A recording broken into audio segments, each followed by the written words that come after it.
میں سمجھانے کے لیے ایک بات کرتا ہوں، چلو ایک بطور مزاح بھی آپ سے ایک بات کر لوں. میں کہتا ہوں مولوی سے کبھی آگے بڑھنے کی کوشش نہ کرو، مولوی کے پیچھے چلا کرو.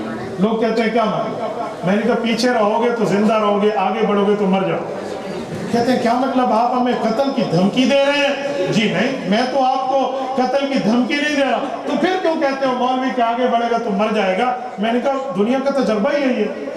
جو مقتدی ہوتے ہیں وہ امام کے پیچھے ہوتے ہیں، پچھو امام دے اللہ ہو. ہاں، امام کے پیچھے اللہ اکبر کر کے ٹھہرے ہوتے ہیں. زندہ ہوتے ہیں مردہ ہوتے ہیں؟ زندہ ہوتے ہیں. اور جو آگے امام کے سویا ہوتا ہے 4 تکبیر اللہ ہو، وہ کون ہوتا ہے؟ آگے تو نہیں بڑھنا چاہیے، مولوی کے پیچھے چلے. کیا دنیا میں آپ نے علماء کو ویلیو دی ہے؟ یار کیا بات ہے، آپ کے مدرسے والوں. شاید میں سفر کی تھکاوٹ میں تھکا ہوا ایک جگہ بیٹھا تھا جہاں ہمارے مختوم بیٹھے. میں نے دیکھی نا دستار بندی میں ان کے لیے جو پگڑی آئی ہے وہ سنت جبرائیلی ہے.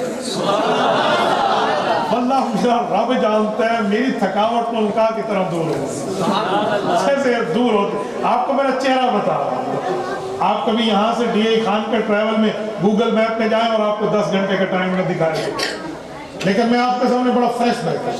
کیوں؟ یہ وہ پگڑی ہے، یہ پیلی پگڑی جس کو حضرت جبرائیل علیہ السلام نے صحابہ کی امداد کے لیے جنگ میں آئے تھے اور اللہ کی طرف سے بند. اور جبرائیل جس جنگ میں آئے وہ فاتح ہی ہو. کیوں؟ قرآن کریم سورت نمبر 9 سورت توبہ میں ہے، ساری سورت انفال میں ہے، فَضْرِبُوا فَوْقَ الْأَعْنَاقِ وَضْرِبُوا مِنْهُمْ كُلَّ بَنَانٍ.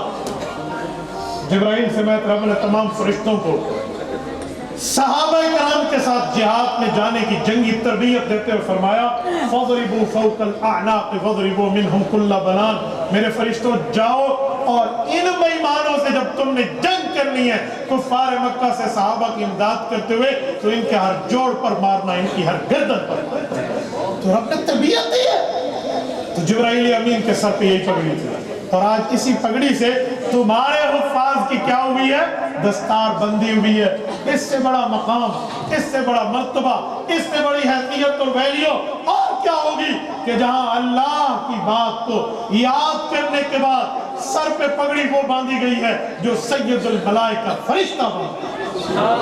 میرے دوستو اس پگڑی کی آج بھی ویلیو ہے. کوئی ہم سے پوچھتا ہے نا آپ کی بھی پگڑیاں ہیں، میرے سر پہ بھی پگڑی ہے، ٹوپی نہیں ہے. جمع الجوامع میں حدیث ہے شملے کے بغیر بھی اللہ کے رسول نے کبھی کبھی پگڑی باندھی. تو میں شملے والی بھی باندھتا ہوں، بغیر شملے کے بھی باندھتا ہوں. یہ بھی پگڑی ہے، اس کو ٹوپی نہ سمجھے. یہ باقی علماء کے سروں پہ پگڑیاں ہیں. یہ جو پگڑیاں ہیں نا یہ بھی مصنون ہے، لیکن جو پگڑی یہ پیلی پگڑی ہے نا یہ ایسی مصنون پگڑی ہے کہ اس وقت دنیا میں اگر امریکہ جیسی سپر پاور کا president of the U S who Joe Biden ہو نا تو اس سے بھی پتہ ہے پیلی پگڑی کس کی پگڑی. فرانس جیسے پریزیڈنٹ نکوزی کو بھی پتہ ہے یہ پیلی پگڑی کس کی پگڑی. یقین مانیے میں حیران ہو جاتا ہوں پیوٹن کے اور رشیا کے پریزیڈنٹ ولادیمیر پیوٹن کو بھی پتا ہے یہ پگڑی کس کی پگڑی ہے. اور اس وقت انڈیا میں بیٹھا ہوا نریندر مودی بھی جانتا ہے یہ پگڑی کس کے سر پہ سجی ہوئی ہے. نعرہ تکبیر، جمعیت علماء اسلام، مولانا فضل الرحمان، مولانا فضل الرحمان، علماء حق علماء دیوبند، علماء حق علماء دیوبند. یہ وہ پگڑی ہے جس کا تعارف اس طرح موجود ہے. تو یقین مانے آپ نے اپنے طلباء کے لیے اس پگڑی کا انتخاب کیا، میں آپ کو دونوں ہاتھوں سے سلام. کیا بات ہے تمہارے حسن انتخاب، کیا بات ہے تمہارے حسن انتخاب کی. میرے دوستو ایک جملہ سمجھانے کے لیے مزید کہنے لگے. اس پگڑی کی طاقت آپ نے دیکھنی ہونا. 2013 کا اس وقت کی ملت قادیانیت کا ہیڈ آف ڈپارٹمنٹ، پورے قادیانی ڈپارٹمنٹ کا ہیڈ ہے مرزا مسرور. اس کا ایک کلپ اس سے پی ٹی آئی کی ایک لڑکی سوال کرتی ہے کہ آپ ہمارا ساتھ دیں، ہم فریڈم آف دا ریلیجن. تو وہ مرزا مسرور جو قادیانیوں کا سربراہ ہے آل ورلڈ، وہ کہتے ہوئے تو ایک لڑکی ہے، تیری جماعت کے چیئرمین نے بھی مجھ سے ووٹ اور سپورٹ مانگی تھی کہ ہمارا تعاون کرو، ہم آپ کو اسمبلی میں حق دیں گے.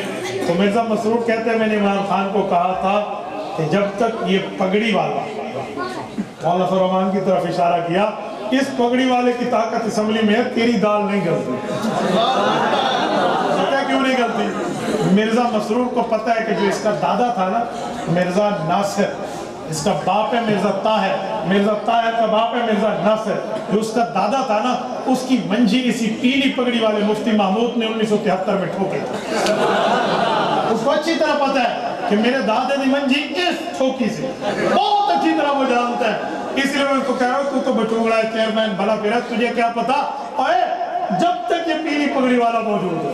میں نے کہا سنو، خوش قسمت تو پاکستان والوں تم، 2 دن پہلے ہماری قومی اسمبلی ایک بل منظور کیا، اس بل کا نام ہے ناموس صحابہ و اہل بیت بل۔ مولانا چتراری نے پیش کیا اور ہمارے اسپیکر جمعیت علماء اسلام کے ڈپٹی جناب زاہد اکرم درانی کی دستخط کے ساتھ اور پورے ایوان کی حمایت کے ساتھ منظور ہوا۔ پتہ وہ بل کیا ہے؟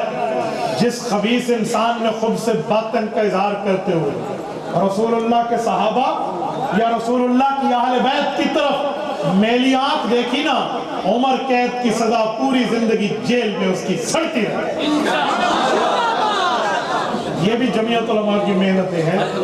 اور میں جملہ کہتا ہوں، سنو اے مرزا مسرور، تیری تو الگ بات ہے، ہم نے تیرے چھوٹے بہن بھائیوں کی بھی منجی ٹھوک کے رکھی۔ تو اپنی بات کہتا ہے، جو پیغمبر کے صحابہ اور اہل بیت پر بھونکے گا اونی منجی ایسا ٹھوک دیتی ہے تو پڑھتے بیٹھے۔ یہ کوئی بات ہے؟ علماء کو رب پاور میں لائے، پھر آپ دیکھیں کہ معاملہ ہوتا ہے۔ ابھی تو ہمارے 14 MNA ہیں، 14 MNA پر ہے۔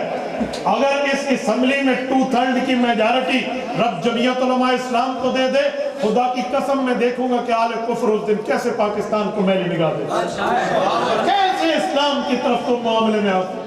کیا معاملہ ہے؟ کیا آپ نے علماء کو دیکھا نہیں ہے؟ آپ نے سمجھا نہیں ہے؟ کرپشن سے پاک سیاست ہے تو علماء کو۔ میرے صوبے میں الحمدللہ علی ذالک 2 دن پہلے اس تباہی گورنمنٹ کی جان چھوٹ گئی ہے، اور ہمارے جمعیت علماء کے گورنر نے اس یہودی تہذیب سے بنائی ہوئی گورنمنٹ پہ آخری دستخط کر کے ان کو دفن کر 9 سال ان کی حکومت رہی ہے۔ اور مولانا الرحمان ہمارے اسی صوبہ سے ہیں، ہمارے اسی ضلع سے، جن پر ان کی 9 سال حکمرانی رہی ہے۔ مجال کے 1 روپے کی کرپشن یہ اس پہ ثابت کر سکتے، 1 روپے۔ 2 3 دفعہ وزیر اعظم کو تو تم نے وہاں بٹھا دیا عدالتوں میں، 5 سال کے صدر کو تم نے نیب کے چکر لگوائے۔ اس بابے دے اگے آنے کی تمہاری ضرورت کوئی نہیں، اس کے سامنے آ کر بات کرنا 1 روپے کرپشن۔ اور میں لگے آؤ تو ایک جملہ بھی کہہ دوں، حضرت مولانا نے علماء پہ لگا ہوا ایک الزام بھی دھو دیا۔ وہ کیا ہے؟ جو کہتے ہیں نا مولوی دہشت گرد ہے، مولوی دوسرے کے اموال کو نقصان دیتے ہیں۔ جی نہیں، 2019 میں آزادی مارچ کا قافلہ مولانا وہاں سے لے کر چلے، کراچی سے، کراچی کے ساحل سے اسلام آباد کی فلک موت چوٹیوں تک گئے، وہ 1500 کلومیٹر کا فاصلہ بائی روڈ لاکھوں آدمیوں نے طے کیا ہے۔ کسی ایک دکان کا شیشہ نہیں، کسی ایک روڈ کا گملہ نہیں ٹوٹا۔ لاہور میں میٹرو بھی جاری تھی اور مولانا کا بیان بھی جاری تھا۔ اسلام آباد میں انہی آنکھوں نے دیکھا، میرے انصار الاسلام کے نوجوانوں نے ایمبولینسز کو یہ راستہ دیا ہے جیسے راستہ دینے کا حق۔ کیا مارچ چل رہا ہے، کیا وہ جو ہے نا پولیٹکس کے پروٹیسٹ چل رہا ہے، لیکن ایمبولینسز کو راستہ دیا جا رہا ہے۔ یہاں ایک چھوٹے سے وزیر کا پروٹوکول لگ جائے، مریض ایڑیاں رگڑ کے مر جاتے ہیں، اسپتال تک نہیں جانے دیتے۔ علماء پر امن ہوگا، کوئی دہشت گرد نہیں ہے۔ اور تمہیں پتہ ہے 1947 سے ملک پاکستان سلطنت خداداد مہاراج وجود میں آئی ہے، آج 2023 ہے، 75 سال ہونے کی ہم جو ہے نا کیا کہتے ہیں وہ پلاٹینیم جبلی بنا چکے ہیں۔ سلور 25 پہ تھی، گولڈن 50 پہ تھی، پلاٹینیم یہ ہماری 75 پہ ہے، اور ڈائمنڈ جبلی ہماری 100 پہ ہوگی انشاءاللہ۔ تو پلاٹینیم جبلی کے بعد بھی اس ملک میں کوئی ایک مظاہرہ آپ نہیں دکھا سکتے سوائے علماء کے جس مظاہرے میں کوئی بدامنی نہ ہو۔ بڑے بڑے خود کو پرامن کہنے والے اپنی حکومتوں میں نکلتے ہیں تو پھر بھی کوئی نہ کوئی ڈرامے بازیاں شروع ہو جاتی ہیں، لیکن علماء 14 دن وہاں بیٹھے ہیں۔